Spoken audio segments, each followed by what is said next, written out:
हर रोज एक नई कहानी देखने के लिए चैनल को सब्सक्राइब करें और बेल आइकन दबाना ना भूलें। कुसुम की एक नहीं बल्कि मीनू, रेनू, रानी, ममता, काजल नाम की 5 मोटी बहुएं थी, जिसके चलते सभी आस पड़ोस वाली औरतें और नाते रिश्तेदार उसको 5 मोटी बहुओं की एक पतली सास बोल बोल कर उसका मजाक उड़ाते थे, जिसके चलते वो जल्दी से किसी के घर नहीं आती जाती थी। लेकिन उसकी 5 बहुओं को इस बात से कोई फर्क नहीं पड़ता था कि लोग उनके बारे में क्या सोचते हैं। वो अपने में ही मस्त थी। ऐसे ही एक दिन सुबह के समय कुसुम हॉल में बैठकर चाय पी रही थी। तभी उसके पड़ोसी मिश्रा जी उसके घर आते हैं और शादी का कार्ड देकर कहते हैं, नमस्कार कुसुम जी, और कैसी हैं आप? ये लीजिए शादी का कार्ड। नमस्कार मिश्रा जी, आइए आइए, मैं ठीक हूँ, आप बताइए। और ये किसकी शादी का कार्ड है? वैसे आज आपको पड़ोसियों के घर आने का टाइम कैसे मिल गया? जरूर कोई काम होगा। ऐसी बात नहीं है कुसुम जी, बस थोड़ा ऑफिस के काम में ही बिजी रहता हूँ, इसीलिए आना नहीं हो पाता है। ये एक कार्ड मेरे बेटे की शादी का है। मुबारक हो मिश्रा जी, आपको आपके बेटे की शादी की बहुत बहुत बधाई हो। मुंह से बधाई देने से कुछ नहीं होगा कुसुम जी, आपको शादी में चलना पड़ेगा। बारात थोड़ी दूर की है, इसीलिए मैंने सबके लिए गाड़ी बुक कर दी है। आप बस अपने परिवार के साथ टाइम से मेरे घर पहुंच जाना। अपने पड़ोसी मिश्रा जी की बात सुन के कुसुम सोच में पड़ जाती है और अपने मन में सोचती है, पूरा परिवार मतलब मेरी ये 5 पहलवान जैसी मोटी मोटी बहुएं, अगर इनको लेकर शादी में गई तो या तो ये जाएंगी या बाकी की बारात, क्योंकि सारी जगह तो यही घेर लेंगी। कुसुम अपने मन में ये सोच ही रही थी कि तभी उसकी 5 बहुएं, बड़ी बहू मीना, छोटी रेनू, तीसरी रानी, चौथी ममता और 5वीं काजल वहाँ आती है, जिन्हें देखकर मिश्रा जी कहते हैं, क्या हुआ कुसुम जी, आप मेरी बात सुनकर किस ख्याल में खो गयी? अरे वैसे एक बात बोलूं, बुरा मत मानिएगा, बहुएं तो आपकी अपनी सारी खाती पीते घर से लाई हैं। आप सभी एक से बढ़कर एक मोटी हैं, आप तो इनके आगे दिखाई ही नहीं देंगी। मुझे आपकी बहुओं के लिए एक अलग से गाड़ी बुक करनी पड़ेगी। अंकल जी, आप हमारी सास की बेइज्जती कर रहे हैं कि वो पतली हैं। जेठानी जी, लग तो मुझे भी यही रहा है कि ये हमारी माँ जी का मजाक बना रहे हैं। देखिए मिश्रा जी, आप बहुओं से बहुत बड़े हैं, उन्हें इस तरह से बोलना आपको शोभा नहीं देता। बिल्कुल सही बोला माँ जी आपने। मैंने बोला कि तुम बोलो बीच में, चुप खड़ी रहो पांचों। मैंने गलत क्या बोला? मैं तो माँ जी का ही साथ दे रही थी, फिर भी हमें डांट दिया।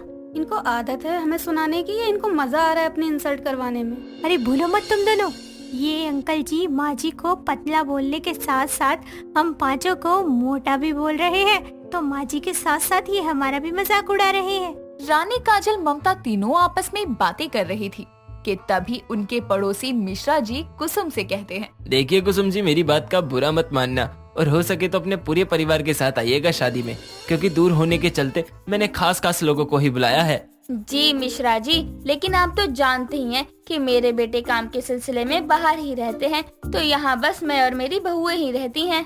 जी जानता हूँ, इसीलिए बोल रहा हूँ, घर की शादी है, अपने ही लोग हैं, कोई परेशानी नहीं होगी आपकी बहुओं को। ठीक है, मैं कोशिश करती हूँ। ठीक है कुसुम जी, अब मैं चलता हूँ। इतना कहकर कुसुम के पड़ोसी मिश्रा जी अपने घर आ जाते हैं, जिसके बाद कुसुम अपनी 5 बहुओं से कहती है, देखो तुम 5 की 5 कान खोल कर सुन लो, अगले महीने में पड़ोसी मिश्रा जी के लड़के की शादी है और हर बार की तरह मुझे अपना मजाक नहीं बनवाना, इसलिए तुम 5 अपने मोटापे को कम करो। माँ जी, हम कहाँ मोटे हैं, अब आप ही पतली है तो इसमें हम क्या कर सकते हैं। जी माँ जी, जेठानी जी बिल्कुल सही कह रही हैं। आप बहुत पतली हैं, इसलिए हम आपको मोटी लगती हैं। आप थोड़ी मोटी हो जाओ, तब देखना हम सभी सास बहू आपस में एक जैसी लगेंगी। चुप करो तुम सब की सब, मुझे भी अपने जैसी मोटी बनाना चाहती हो कि सब आपका मजाक बनाए? अभी तो मिश्रा जी बोल रहे हैं तुम सबको देखकर, कल को सब बोलेंगे।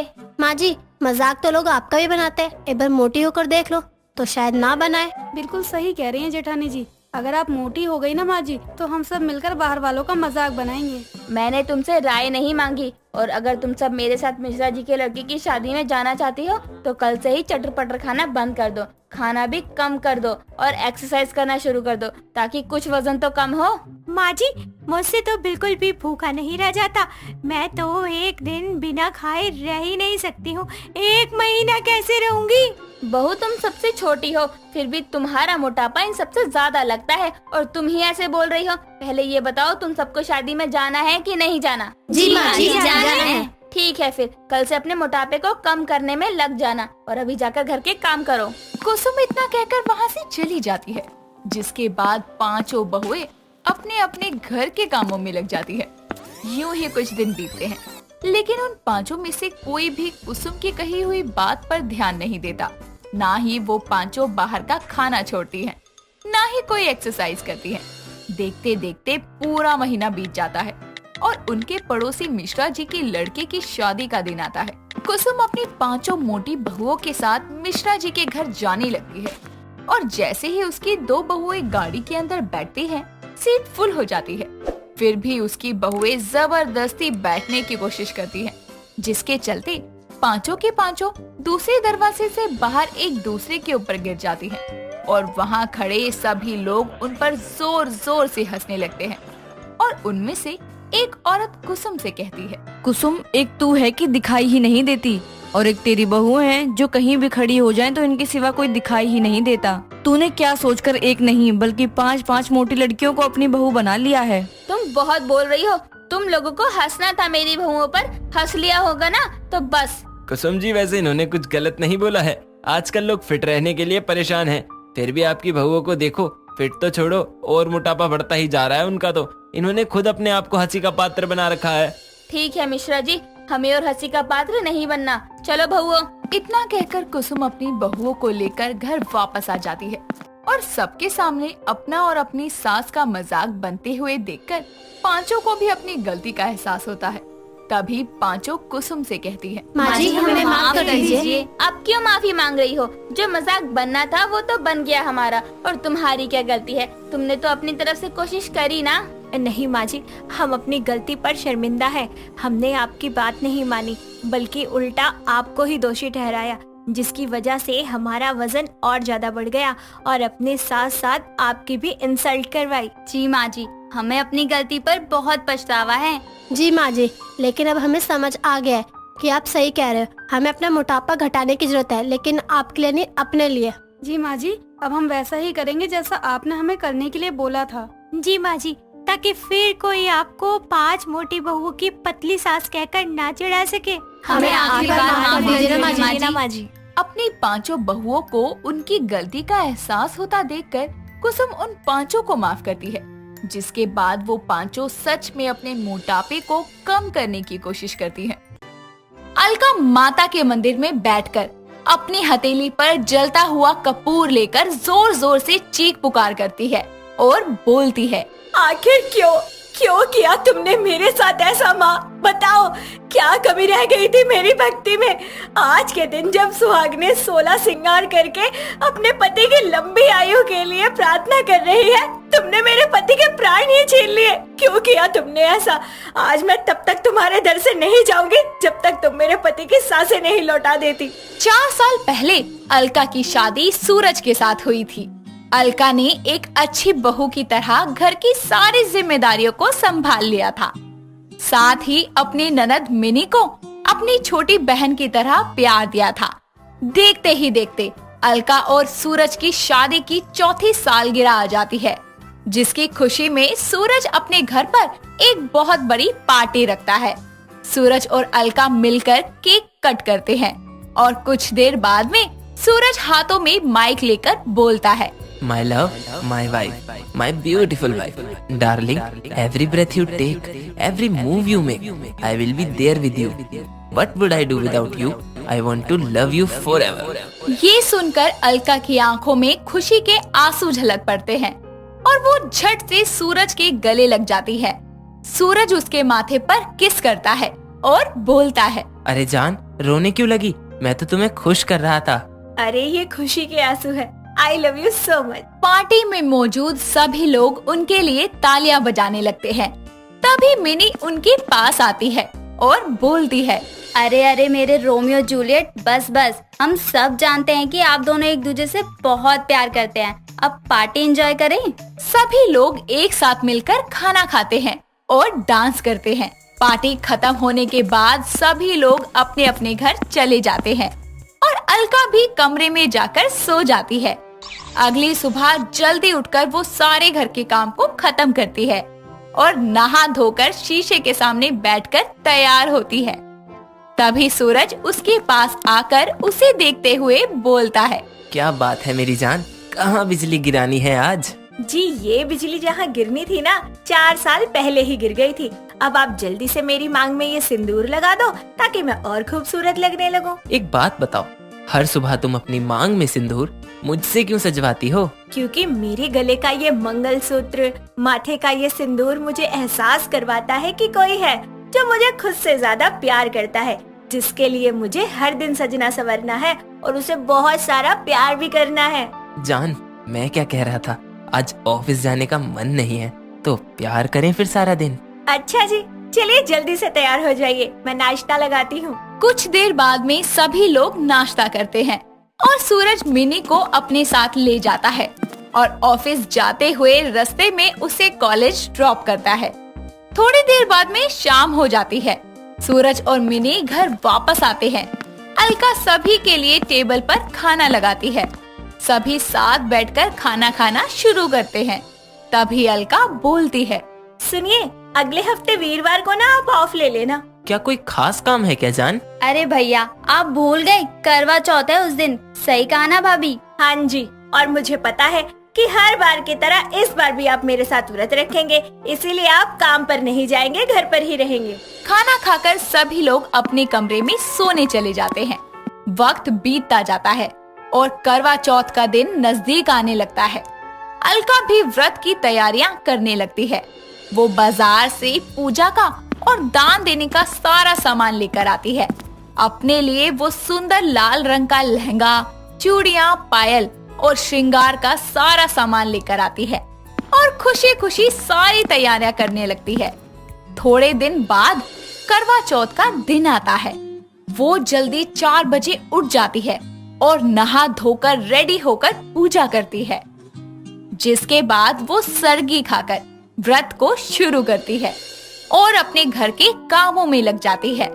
थोड़ी देर बाद में सूरज नहा धोकर आता है और अलका को आवाज लगाकर बोलता है, अलका, अलका जान कहाँ हो? जी यही हूँ, कहिए। यार मेरा कुर्ता पजामा नहीं मिल रहा है, कहाँ है? 1 मिनट, तुम जरूरत से ज्यादा अच्छी लग रही हो। एक बार फिर से प्यार हो गया आज तुम्हें देखकर। आप भी ना, आज के दिन ये हार श्रृंगार ही तो मेरा सबसे बड़ा तोहफा है। मैं चाहती हूँ कि मैं जिंदगी के आने वाले हर साल में आपके लिए करवा चौथ का व्रत रखूं। मेरी जान, मैं वादा करता हूँ हमेशा साथ रहूंगा, हर कदम पर, कभी अकेला नहीं छोड़कर जाऊंगा। और जान, भूलो मत, मेरा भी व्रत है आज। शाम हो जाती है। अलका तैयार होकर हाथों में पूजा की थाल लिए करवा चौथ की कथा सुनने के लिए मंदिर जाती है और कथा सुनने के बाद सूर्य देव को जल अर्पित करके सूरज की लंबी उम्र की दुआ मांगती है, जिसके बाद वो अपने घर आती है। तभी सूरज उससे बोलता है, जान सुनो ना, मुझे एक जरूरी काम है, बस 1 घंटे के लिए बाहर जाना है, एक छोटा सा काम है, अपना ख्याल रखना, जल्दी आऊंगा। इतना कहकर सूरज कार की चाबी उठाकर वहाँ से निकल जाता है और अलका मन ही मन में सोचती है, पता नहीं क्या हो रहा है, मन बहुत घबरा रहा है। इनको भेज तो दिया है मैंने, लेकिन इतनी बेचैनी क्यों हो रही है। माता रानी मेरे सुहाग की रक्षा करना, उस पर कोई आँच मत आने देना। तभी वहाँ मिनी आती है और अपनी भाभी को इस तरह परेशान देखकर बोलती है, भाभी क्या हुआ? आप इतना उदास और परेशान क्यों हो? और भैया कहाँ हैं? तुम्हारे भैया बाहर गए हैं किसी काम से, और पता नहीं जब से वो गए हैं मेरा दिल बड़ा घबरा रहा है। भाभी, आपने सुबह से कुछ नहीं खाया है, इसलिए आपको ऐसा लग रहा है। हाँ मिनी, तुम जरा फोन करके पता करो ना वो कहाँ पर है। अलका के कहने पर मिनी सूरज को कॉल करती है और बात करती है, जिसके बाद अपनी भाभी से मिनी बोलती है, भाभी भैया एकदम ठीक है और घर आ रहे हैं। वो ड्राइव कर रहे हैं इसलिए कॉल कट कर दिया। आप अपनी शाम की पूजा की तैयारी कर लो, तब तक भैया आ जाएंगे। अलका वापस से अपने घर के कामों में लग जाती है। थोड़ी देर बाद में रात होती है और सभी सुहागनों की तरह अलका चांद का और अपने पति के घर आने का इंतजार करने लगती है। गुजरते वक्त के साथ साथ अलका की बेचैनी भी बढ़ती जा रही थी। आसमान में चांद तो निकल आया, लेकिन सूरज अभी तक घर नहीं आया था।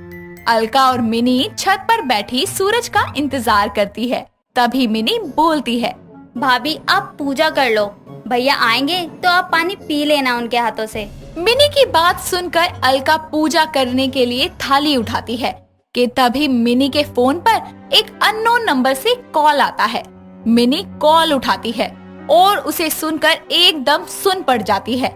उसकी आंखों से आंसू बहने लगते हैं और हाथ से फोन गिर जाता है। उसे ऐसे देखकर अलका बहुत घबरा जाती है और उसके हाथों से पूजा की थाल गिर जाती है, जिसके बाद वो बोलती है, मिनी मिनी क्या हुआ? कुछ बोलते क्यों नहीं? किसका फोन था? मिनी बोल ना। भैया का एक्सीडेंट हो गया है भाभी, और वो बहुत ज्यादा सीरियस है। उनको सिटी हॉस्पिटल में एडमिट करवाया है। वो पागलों की तरह रोती चिल्लाती हुई सिटी हॉस्पिटल जाती है। मिनी भी अपनी भाभी के पीछे पीछे जाती है।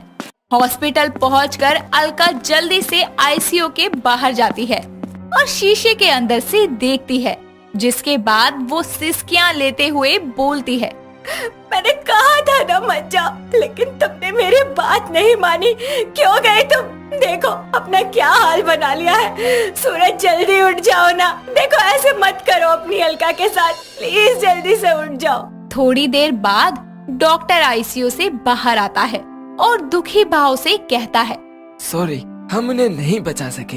डॉक्टर की बात सुनकर अलका सीधा आईसीयू के अंदर जाती है और सूरज की लाश से लिपटकर रोते हुए बोलती है, उठो उठो, तुम उठते क्यों नहीं? तुमने वादा किया था मुझसे कि तुम मुझे छोड़कर नहीं जाओगे, फिर क्यों चले गए? मुझे तुम्हारी जरूरत है। उठो, बात करो मुझसे।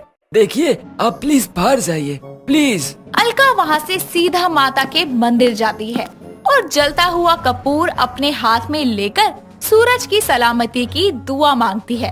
वहीं दूसरी तरफ डॉक्टर एक लास्ट कोशिश करता है और सूरज को बिजली के झटके दिए जाते हैं, जिसके बाद उसकी रुकी हुई सांसें फिर से चलने लगती है और थोड़ी देर बाद में सूरज को होश आता है, जिसके बाद अलका वापस से उसके पास आती है और अपने कपकपाते हुए हाथों से सूरज उसे पानी पिलाकर उसका व्रत खोलता है और अलका अपने पति के पैर छूकर व्रत को संपन्न करती है। दीक्षा अपने बॉयफ्रेंड प्रमोद से मिलने जाने के लिए रेडी हो रही थी। तभी वो मिरर के सामने बैठकर गाते हुए बोलती है, हवा के झोंके आज मौसमों से रूठ गए, गुलों की शोखियों को भंवरे आके लूट गए। ओ शिट, 3 बज गए। प्रमोद मेरा वेट कर रहा होगा। बेचारे को कितना सताती हूँ मैं। बस ये लिपस्टिक लगा लूं, फिर मैं परफेक्ट रेडी हूँ एकदम। कौन से लगाऊं? ब्राउन शेड, ये अच्छा रहेगा, चॉकलेट जैसा, उसे पसंद आएगा। दीक्षा ब्राउन शेड की लिपस्टिक जैसे ही उठा के लगाने लगती है तो वो देखती है कि ये शेड पुराना होने की वजह से खराब हो गया है, जिसे देखकर वो खुद से बोलती है, ओह नो, ये तो खराब हो गई। अब क्या करूं? दूसरी लगा लेती हूँ। दीक्षा दूसरी शेड की लिपस्टिक लगाने के लिए उठाती है तो वो लिपस्टिक भी खराब निकलती है।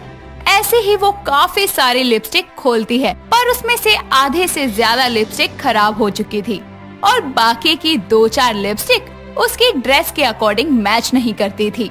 इसीलिए वो खराब लिपस्टिक को डस्टबिन में तुरंत फेंक कर बोलती है, हद है यार, मेरे पास मतलब एक भी लिपस्टिक की अच्छी शेड नहीं बची है। वहाँ प्रमोद मेरा वेट कर रहा होगा। वो ऐसा बोलती ही है कि प्रमोद का कॉल आता है और वो कॉल को रिसीव करती है, जिसके बाद में प्रमोद बोलता है, अरे यार, कहाँ हो? आधे घंटे से वेट कर रहा हूँ। बेबी बस आ रही हूँ, 5 मिनट रुक जाओ। ओके मोटू। क्या करूँ? अरे जो है वही लगा लेती हूँ, आते हुए शॉपिंग कर लूंगी लिपस्टिक की। ये बोलकर बची हुई लिपस्टिक में से वो एक लिपस्टिक को लगा लेती है और घर से निकल जाती है और थोड़ी ही देर में वो प्रमोद के पास पहुंच जाती है, जहां प्रमोद उसे गले लगाकर बोलता है, और मोटू कैसी हो? इतनी देर क्यों लगाई? अरे वो क्या है ना, मेरी सारी लिपस्टिक खराब हो गई, एक भी मैचिंग की नहीं थी, इसलिए लेट हो गई। ओह, तो मैडम लिपस्टिक के चक्कर में मुझसे लेट मिलने आई है। जी हाँ, अगर लड़कियों को मेकअप करते टाइम कोई चीज मिस दिखे ना, तो उनका लेट होना तो बनता ही है। और तुम्हें तो पता ही है कि मुझे लिपस्टिक लगाने का कितना शौक है, इसीलिए अब तो मुझे लिपस्टिक की शॉपिंग करवाओगे। वाह, हम घूमने आए हैं, इतने दिन बाद मिल रहे हैं और तुम्हें शॉपिंग करनी है। यार मेरे बारे में सोचो थोड़ा, कब से वेट कर करके परेशान हो गया हूँ। अच्छा पापा सॉरी ना, पहले हम घूमेंगे फिरेंगे फिर शॉपिंग करेंगे। दीक्षा के इतना कहने पर दोनों पहले तो साथ में मूवी देखते हैं, जिसके बाद साथ में लंच करते हैं। लंच के बाद दोनों एक साथ पार्क में बैठकर बातें करने लगते हैं। तभी दीक्षा बोलती है, वैसे तुमने ये सब मुझे सरप्राइज देने के लिए किया था? नहीं, रुलाने के लिए किया था, पर तुम हो ही ऐसी कि खुश हो गई मेरा सरप्राइज देखकर। अच्छा तो ये लो। दिशु ये क्या करती हो यार, लग गई मुझे। जैसा करोगे ना वैसा ही खाओगे। शॉपिंग करवा रहे हो या नहीं? हाँ चलो चलो। पता नहीं इससे जिस दिन शादी हो जाएगी उस दिन कितना दिमाग खाएगी। सोच क्या रहे हो? कुछ नहीं, आइसक्रीम खाते खाते तुम्हारी लिपस्टिक की शेड खरीदने चलते हैं। इतना बोलकर प्रमोद आइसक्रीम खरीदता है और दोनों आइसक्रीम को एंजॉय करते हैं और एंजॉय करते करते मॉल तक जाते हैं, जहां वो देखती है कि बहुत ही सुंदर ब्रांड की लिपस्टिक अवेलेबल है। तभी मैनेजर स्टाफ बॉय से बोलता है, रमेश इस लाइन की आगे वाली सारी लिपस्टिक हटा दो, सारी एक्सपायर हो चुकी हैं। स्टाफ बॉय वो सब हटाने जा ही रहा होता है। तभी एक कस्टमर टॉय सेक्शन के बारे में पूछता है। स्टाफ बॉय उस कस्टमर को बताने के चक्कर में वहाँ से एक्सपायरी लिपस्टिक उठाना भूल जाता है। इतने में दीक्षा वहाँ पहुँचती है और प्रमोद को वही लिपस्टिक दिखाने लगती है। जान ये देखो पीच कलर कैसा है, सूट करेगा ना मुझ पे? नहीं दूसरा लो, ड्राई सी नहीं लग रही तुम्हें? सही कह रहे हो, एक मिनट मैं कुछ और शेड भी ट्राई कर लेती हूँ। इतना बोलकर दीक्षा 2-3 लिपस्टिक खरीद लेती है। चलो चलते हैं। क्यों, कुछ और नहीं खरीदना तुम्हें? ड्रेस ले लो मैचिंग की, कहीं बाद में बोलो बेबीज के मैचिंग की ड्रेस नहीं दिलवाई तुमने। तुम्हें दिलानी है तो दिला दो। इतना बोलकर प्रमोद उसे लिपस्टिक के मैचिंग की ड्रेसेस भी दिलाता है, जिसके बाद दोनों अपने घर चले जाते हैं। 2 दिन बाद में दीक्षा उस लिपस्टिक को लगाकर क्लब जाती है। कुछ घंटों बाद में दीक्षा वहाँ से घर वापस आती है तो उसके लिप्स में दर्द हो रहा था और वो अपना सारा मेकअप रिमूव करती है। जिसके बाद वो मिरर में खुद को देखती है तो उसे पता चलता है कि उसके लिप्स पर कुछ कट्स के निशान बन गए हैं। ये देखकर वो खुद से बोलती है, बहुत दर्द हो रहा है, पता नहीं कैसे मेरे लिप्स कट गए। अब तो कुछ खाया भी नहीं जा रहा। एक काम करती हूँ, मलाई और लिप बाम लगाती हूँ अपने होठों पे। दीक्षा कुछ दिनों तक तो ऐसा ही करती, जब तक उसके लिप्स ठीक नहीं हो जाते। उसके बाद वो फिर से उसी लिपस्टिक को लगाना शुरू कर देती है, जिसके कुछ घंटों बाद में दीक्षा के लिप्स पहले जैसे ही कटे फटे हो जाते हैं। ओहो, लगता है जो लिपस्टिक लेकर आई हूँ ना वो बिल्कुल रद्दी है। जब भी लगाती हूँ ना मेरे लिप्स एकदम खराब हो जाते हैं। इतने मुश्किल से तो ठीक हुए थे पिछली बार, अब फिर से दर्द हो रहा है। मैं कैसे खाऊंगी, ऊपर से जलन भी हो रही है। दीक्षा खुद से बातें कर ही रही थी कि उसकी माँ जैस्मिन अपनी बहन के पास से घूमकर वापस घर आती है। दीक्षा उसके लिए पानी लेकर आती है और अपनी माँ से बातें करने के लिए वहीं बैठ जाती है। बातें करते हुए जैस्मिन की नजर अपनी बेटी के होठों पर जाती है और वो उसे बोलती है, अरे बेटा ये तेरे होठों को क्या हो गया? पता नहीं माँ, मैं मॉल से लिपस्टिक लेकर आई थी, उसे 2 बार लगाया, दोनों बार ही मेरे होठों का ये हाल हो गया। जब कुछ समझाती हूँ तो समझती नहीं है, बस महंगी लिपस्टिक उठा लाती है और लगा लेती है। जरा मुझे दिखा वो लिपस्टिक, मैं देखूं। अपनी माँ के कहने पर वो वही लिपस्टिक उठाकर दे देती है। क्या हुआ माँ, आप इतने गुस्से में क्यों हो? जरा ये देख, अच्छे से आंखें खोल कर देख। इस लिपस्टिक पर लिखा है कि ये एक्सपायर हो गई है, तो इतना भी देख कर नहीं ला सकती क्या? सॉरी माँ, जल्दबाजी में गलती हो गई होगी, आप फिक्र मत करो। ये लिपस्टिक ना मैं उसके मुंह पर मार कर आऊंगी। वो अपनी माँ से बात कर रही थी कि प्रमोद का वीडियो कॉल आता है। माँ, प्रमोद का फोन आ रहा है, मैं अभी आती हूँ। ठीक है, इसको बोल दियो मैं घर पर बुला रही हूँ। अपनी माँ की बात सुनकर वो कमरे में जाकर प्रमोद से बात करती है। हाय दिशु, कैसी हो? और ये तुम्हारे लिप्स को क्या हो गया, इतने रफ कैसे हो गए हैं बेबी? हाय, मैं ठीक हूँ, वो बस लिप्स थोड़ा फट गए हैं। तुम्हारे साथ वो जो लिपस्टिक लेके आई थी ना वो बिल्कुल बेकार है, उसे लगाया तो ऐसे हो गया। ओह, तुम अपना ख्याल रखो और कुछ लगाती रहना इन पर, मॉइस्चराइजर वगैरह, जल्दी ठीक हो जाओगी। ठीक है, वैसे मम्मी ने तुम्हें घर पर बुलाया है तो हाँ, थोड़ा अच्छे से तैयार होके आना। क्यों बुला रही हैं? मुझे नहीं पता, तुम्ही ने कोई कांड वांड किया होगा। डराओ मत मुझे, शाम को चलो मेरे साथ। उस मॉल के मैनेजर को बोल कर आऊंगा कि कैसा प्रोडक्ट दिया है जिससे तुम्हारे लिप्स ऐसे हो गए हैं। ठीक है। शाम के वक्त दोनों उस मॉल में पहुंचते हैं। प्रमोद उस मैनेजर को सारी बात बताता है, जिसके बाद मैनेजर दीक्षा से माफी मांगता है और उनको मॉल में चल रही लिपस्टिक की सेल के बारे में बताता है, जिसमें कोई 2 लिपस्टिक लेने पर तीसरी लिपस्टिक फ्री थी। इस तरह वो कम से कम 50 न्यू शेड्स खरीदती है। प्रमोद दीक्षा के साथ में उसके घर आता है और जैसे ही दोनों घर में कदम रखते हैं, वहाँ दोनों की फैमिली पार्टी पॉपर्स ब्लास्ट करते हुए बोलती है, सरप्राइज! माँ, ये सब क्या है? अरे बेटा, अब भी नहीं समझी? देख, प्रमोद के पेरेंट्स को भी बुला लिया है मैंने। आज तुम्हारी एंगेजमेंट है। जाओ जल्दी, तुम दोनों भी तैयार हो जाओ। इस तरह दोनों रेडी होकर नीचे आते हैं और एक दूसरे को एंगेजमेंट रिंग पहनाते हैं, जिसके बाद सब एक दूसरे के साथ में फोटो क्लिक करवाते हैं और प्रमोद छुपके से दीक्षा के कान में कहता है, तीशु, तुम्हारे लिप्स तो पहले से भी ज्यादा जूसी लग रहे हैं। आगे का क्या प्लान है? पागल हो तुम? कोई सुन लेगा तो क्या कहेगा? अरे जाने मन, मैं तो मजाक कर रहा था। और इस तरह कुछ ही दिनों में दोनों के पेरेंट्स उनकी धूमधाम से शादी करवा देते हैं और सब खुशी खुशी रहने लगते हैं। अगर आपको ये वीडियो पसंद आया हो तो इसे लाइक कीजिए, चैनल सब्सक्राइब कीजिए और कमेंट करके बताइए कि भविष्य में आप कौन सी कहानी देखना पसंद करेंगे।